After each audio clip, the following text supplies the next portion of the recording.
저 쇼츠 많이 봅니다. 유튜브 영상도 많이 봐요. 솔직히 요즘 같은 시대에 영상을 보지 않는 게 오히려 더 힘들죠. 그런데 책도 매일 읽습니다. 오늘은 요즘 제가 매일 책을 읽으면서 느낀 변화들에 대해 이야기해보고자 합니다. 혹시 쇼폼의 늪에서 빠져나오지 못하는 분이 계시다면 걱정 마세요. 쇼폼도 보시고 책도 읽으시면 됩니다.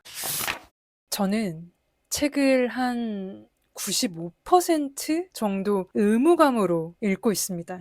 그것도 매일이요. 매일 실행하기 위한 의무감이라고 해야 될까요? 그런데 억지로라도 책을 읽으니까 그래도 조금씩 변하는 것들이 있더라고요. 그래서 제가 매일 책을 읽으면서 느끼고 있는 변화들을 생각해 봤어요. 그런 변화들을 한 4가지 정도로 정리해 봤습니다. 첫 번째는요, 책을 읽지 않으면 이제는 조금 찝찝한 느낌이 듭니다. 그래서 책을 집어드는 게 이전보다는 그 장벽이 좀 낮아요. 저는 지금 2개의 독서 챌린지를 동시에 진행하고 있는데요. 두 분과 거북이 독서 챌린지라는 매일 일정 분량의 페이지를 읽고 매일 인증하는 챌린지를 진행하고 있고요. 그리고 점진적 과독서 프로젝트라고 해서 매일 한쪽씩 더 읽어가면서 한 권의 책을 완독하는 챌린지를 진행하고 있습니다.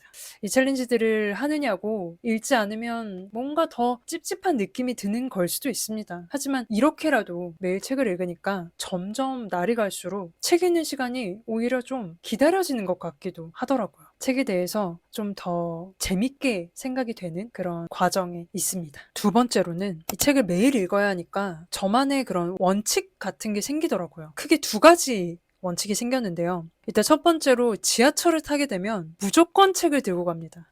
무조건이요. 예전에도 책을 들고 타기는 했어요. 그런데 책은 그냥 소지품으로 전락하게 되고 결국 핸드폰을 보게 되는 경우들이 많았던 게 사실이에요. 그런데 지금은 이 책을 매일 읽어야 하니까 핸드폰보다 책을 더 많이 읽게 됩니다. 흔히 이 이동 시간은 좀 뭐라고 할까요? 무언가를 하는 시간이라기보다는 말 그대로 그냥 이동만 하는 그런 시간에 불과할 때가 많았어요. 그래서 어쩌면 좀 죽는 시간이라고 느껴진 적도 많았는데 이 책을 읽으니까 그 죽는 시간을 살리는 느낌도 들더라고요. 그런 느낌이 들 때마다 좀 더 제 시간을 소중히 여기는 그런 느낌이 들고는 합니다. 또 다른 원칙은 아침에 일어난 직후 그리고 잠자기 직전에 책을 읽는 겁니다. 일과 도중에 읽을 때도 있지만 이 기상 직후 또 취침 직전이라는 이 시간은 매일 다르더라도 이 특정한 상황이 고정되어 있기 때문에 독서 시간으로 픽스하기에 딱 좋더라고요. 세 번째로는 이 오롯이 나만을 위한 시간을 가질 수 있다는 것입니다. 이게 무슨 뜻이냐면 저는 이 나만의 시간이라는 거를 이렇게 정의했어요. 외부의 영향과 차단한 채 나만 존재하는 시간이라고 할까요? 혹은 나와 이 책의 작가 이 둘만이 존재하는 그런 고요한 시간이에요. 실은 내 안에서는 굉장히 시끄럽고 복잡한 대화가 오고 가고 있기도 하지만요. 잠자는 시간 외에 깨어있는 시간에 오로지 나만이 존재한다고 생각이 되는 시간이 사실 거의 없잖아요. 우리는 항상 외부의 영향을 받으면서 생활을 하고 있죠. 핸드폰 알람부터 시작해서 그 속에 그 인터넷에서 이 세상에서 일어나는 모든 일들과 다른 사람들과 소통하고 뭔가 외부 세계를 차단하는 그 시간은 사실 거의 없는 것 같아요. 그리고 또 이 책을 읽는 시간 동안은 이 나만의 속도로 책의 활자를 읽는 과정에서 내가 마음대로 작가에게 대화 신청을 할 수도 있고 또 반기를 들 수도 있고 혹은 공감하면서 눈물을 흘릴 수도 있고 때로는 어떤 부분에서는 그냥 빠르게 지나갈 수도 있죠. 그냥 내 마음대로 내가 조절할 수 있는 나만의 세계거든요. 그래서 이 속에서는 24시간이라는 시간의 틀에서 벗어날 수 있는 것 같아요. 즉 나만의 시간의 속도를 걸을 수 있는 거죠. 바로 이 지점이 저는 영상에서는 얻을 수 없는 영상이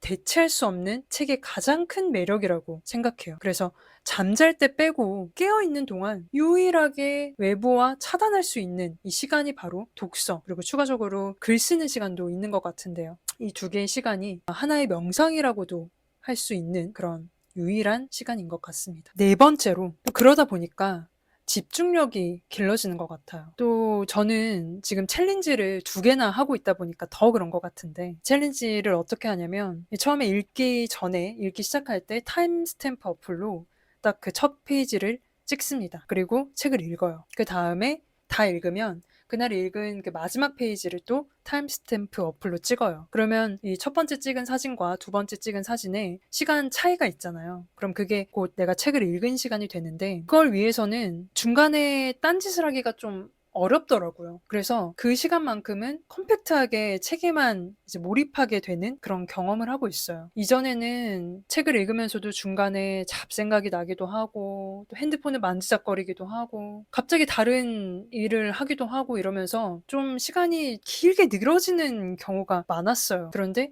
이 챌린지를 하면서 책을 읽다 보니까 책에 몰입하게 되고 또 그런 시간이 쌓일수록 집중력이 길러지는 느낌을 받고 있습니다. 제가 이렇게 매일 책을 읽을 수 있는 결정적인 이유는 아무래도 제가 2개의 챌린지를 하고 있잖아요. 그 덕분인 것 같은데요. 사실 이런 환경 설정이나 장치 없이는 자의적으로 매일 책을 읽는다? 불가능했을 것 같아요. 그래서 지금 이 챌린지들을 통해서 병렬 독서를 하고 있는데요. 잠깐 제가 지금 읽고 있는 책들을 소개해 드릴게요. 점진적 과독서 프로젝트에서는 이 그릿을 읽고 있습니다. 제가 스스로 느끼기에 끈기가 좀 많이 부족하다는 생각이 들더라고요. 그래서 어떻게 하면 끈기를 좀 기를 수 있을지, 그것을 어떻게 하면 꾸준하게 오랫동안 이어갈 수 있을지에 대한 그 연구 결과를 집대성한 이 그릿을 통해서 저의 그 끈기를 기르고자 읽고 있고요. 거북이 독서 챌린지에서는 이 날씨가 좋으면 찾아가겠어요라는 이도우 작가님의 장편 소설입니다. 이게 로맨스 소설인데요. 이 연애 소설을 읽은 지가 정말 오랜만인데 좋더라고요. 추천받아서 읽기 시작했는데 잔잔하면서도 따뜻한 느낌이 드는 몽글몽글해지는 소설입니다. 이 그릿이 연구 결과를 모아놓은 책이다 보니까 조금 이성적인 느낌이 있죠. 그래서 이게 냉수라면 이 소설은 이제 따뜻한 느낌의 그런 온수 같은 책입니다. 그래서 이 2개의 조합이 병렬 독서를 하면서 꽤 괜찮은 것 같아요. 그리고 개인적으로 또 읽고 있는 책이 있는데 이게 제 전자책이에요. 이북 리더기예요. 이걸로 한국의 젊은 부자들이라는 책을 전자책으로 또 읽고 있습니다. 그래서 우리나라의 젊은 그 창업가들의 창업 스토리를 담은 책인데요. 그들이 창업을 하게 된 이유, 그들의 생각과 철학이 담겨져 있고 또 창업을 하면서 겪은 실패와 고통과 좌절 이런 것들을 극복해내는 그런 성공 스토리들이 다 담겨져 있어서 제가 많이 배울 수 있고 또 참고해 볼 수 있는 그런 좋은 책인 것 같습니다. 이렇게 3권의 책으로 매일 병렬 독서 중입니다. 이렇게 저는 매일 책을 읽으면서 조금씩, 아주 조금씩 책 읽는 사람으로 성장하고 있는 것 같아요. 제가 지금 느끼는 변화는 이 정도지만 앞으로 계속 하다 보면 점점 그 변화의 크기가 커지겠죠. 그렇게 되는 날까지 계속해서 매일 독서하는 삶을 살아보도록 하겠습니다. 만약에 저처럼 자의적으로는 책을 매일 읽기 어려운 분들이 계시거나 억지로라도 조금이나마 책을 읽고 싶은 분들이 계시다면 아래 고정 댓글을 참조해보세요. 매일 책을 읽는 그 잔잔하지만 뿌리 깊어가는 기쁨을 함께 누리셨으면 좋겠습니다. 오늘은 매일 책을 읽으면 느낄 수 있는 초반의 어떤 그 미묘한 변화들에 대해서 이야기해봤고요. 저는 다음에도 책과 관련된 좋은 영상으로 찾아뵙겠습니다. 감사합니다. 지금까지 책 읽는 거북이었습니다. 앞으로도 책과 삶에 관한 좋은 이야기를 저와 공유하고 싶으신 분들은 좋아요와 구독 부탁드립니다.